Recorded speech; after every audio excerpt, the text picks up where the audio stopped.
नमस्कार, आप देख रहे हैं न्यूज मंच और मैं हूं विशाल वैभव। अभी हमारे साथ बात करने के लिए लोकनायक सेनानी और भ्रष्टाचार तथा अराजकता जैसे मुद्दों के खिलाफ अपनी आवाज़ को मुखर करने वाले राम परवेश सिंह हैं। हम इनसे बात करते हैं। चूँकि लोकनायक सेनानी इनका एक ऐसा मंच है जहां सच के लिए ही आवाज़ उठाया जाता है।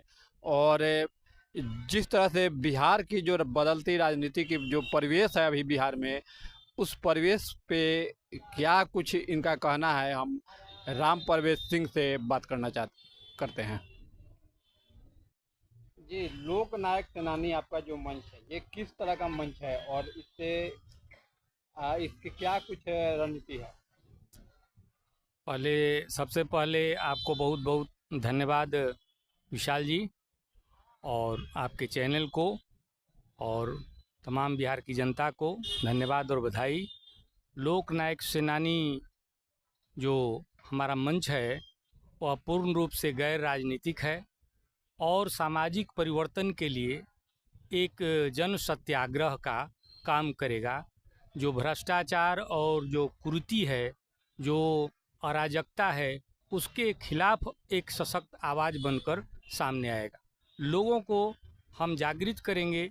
जो नौजवान हैं, जो आने वाली पीढ़ी है, जो हमारे साथी भाई हैं, जो बिहार की जनता है, वो सही समझे, सच को समझे। सच के सिवा जब आप हट करके कुछ भी काम करेंगे वह सफल नहीं होगा।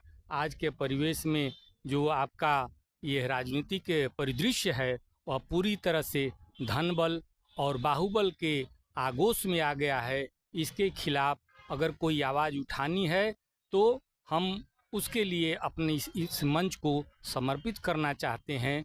लोकनायक जिन्होंने समाजवाद को एक नया स्थान दिया, एक नई क्रांति लाई इस देश में, वह आज कहीं न कहीं धूमिल होती दिखाई दे रही है। हम चाहते हैं कि एक छोटा सा ही लेकिन एक सार्थक प्रयास मेरे द्वारा हो, मेरे साथियों के द्वारा हो और बिहार की जनता के द्वारा हो। इसी अपील के साथ पूरे बिहार के भाई बंधुओं का मैं हृदय से आभार व्यक्त करता हूं, धन्यवाद देता हूं। किस तरह के सच से जो है आप लोगों को अवगत कराना चाहते हैं बिहार की जनता को? सबसे जो बड़ी चीज़ है कि लोग आज जिस तरह से पैसे के पीछे भाग रहे हैं, पैसा सब कुछ है, पैसा सब कुछ है, और यह जानकारी होते हुए भी कि 90 वर्ष की अवस्था तक ही हम इस पैसे का भोग कर पाएंगे, लेकिन 5 पीढ़ी 10 पीढ़ी के लिए धन संचय की जो सनक सवार हो गई है, असल में दुख का कारण वही है।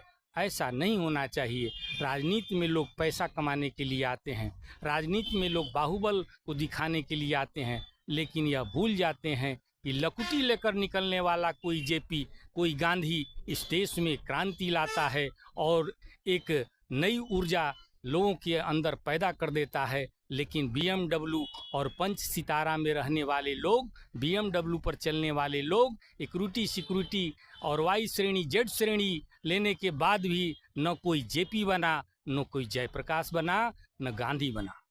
तो क्या लगता है जिस तरह से आप अपना सेनानी मंच जो तैयार कर रहे हैं, लोकनायक सेनानी मंच, कहीं ना कहीं एक संघर्ष से भरा होगा? अगर हम जेपी की बात करें तो उन्होंने भी संघर्ष किया था, या जितने भी लोग सच के खिलाफ जो सच को लेकर जो आवाज़ उठाए हैं उन्हें संघर्ष करना पड़ा है, संघर्ष के दौर से गुजरना पड़ा है। तो इसमें आपके लिए भी काफ़ी चुनौती होगी, क्योंकि सच एक ऐसा चीज़ है कि जिसमें काफ़ी चुनौती का सामना करना पड़ता है। सही कहा विशाल जी, आपने बिल्कुल सही कहा। संघर्ष तो होगा, संघर्ष ही जीवन है। संघर्ष से अलग हो गए तो आपका जीवन निष्प्राण हो जाएगा। इसलिए संघर्ष के रास्ते को ही मैंने चुना है। मुझे मालपुआ का रास्ता, मुझे धन का रास्ता पसंद नहीं है। मैं जेपी का अनुयायी हूँ, समाजवाद को जगाने वाला एक पहरेदार हूँ, मानता हूँ। एक छोटा सा ही सही लेकिन दीपक जलाऊंगा, और उस दीपक की रोशनी में जहाँ तक उसकी रोशनी जाएगी समाजवाद मजबूत होगा और लोकतंत्र मजबूत होगा और आने वाली पीढ़ी को एक संदेश देगा और वर्तमान को भी संदेश देगा। मैं चुनौती देता हूँ नेताओं को जो समाजवाद की आड़ में एक धन बटोरने की लालसा में, बाहुबल को संगठित करने की लालसा में और पैसा कमाने की लालसा में अपना सर्वस्व न्यौछावर कर देते हैं रोग भोग के बीच अपने जीवन को अर्पित कर देते हैं, उनको याद आना चाहिए कि न जेपी ने न गांधी ने कभी भोग को नहीं अपनाया, कभी पैसे को नहीं अपनाया, नहीं तो उनके पास वैभव के लिए कोई साधन की कमी नहीं थी। एक आखिरी सवाल होगा, आज आपका जन्मदिन है और इस जन्मदिन के अवसर पर आपने लोकनायक सेनानी मंच का जो है आगाज किया है, कैसा महसूस कर रहे हैं? पहले आज के जन्मदिन के लिए विशाल जी आपको बहुत बहुत धन्यवाद। बिहार की तमाम जनता को, जो भाई बहन हमारा यह वीडियो देख रहे हैं, नहीं देख रहे हैं, सबको हृदय से आभार व्यक्त करता हूं और यही संदेश देता हूं नई पीढ़ी को, जो साथी हैं उनको, जो भी हैं, चाहे राजनीति में हैं या नहीं हैं, उन सबको कि पैसे के पीछे मत भागिए। यह जीवन केवल पैसा कमाने के लिए नहीं है, अगर है तो जीवन में केवल एक प्रेम है और एक बढ़िया आचरण जो समाज को दे सकें, जो अविस्मरणीय होगा।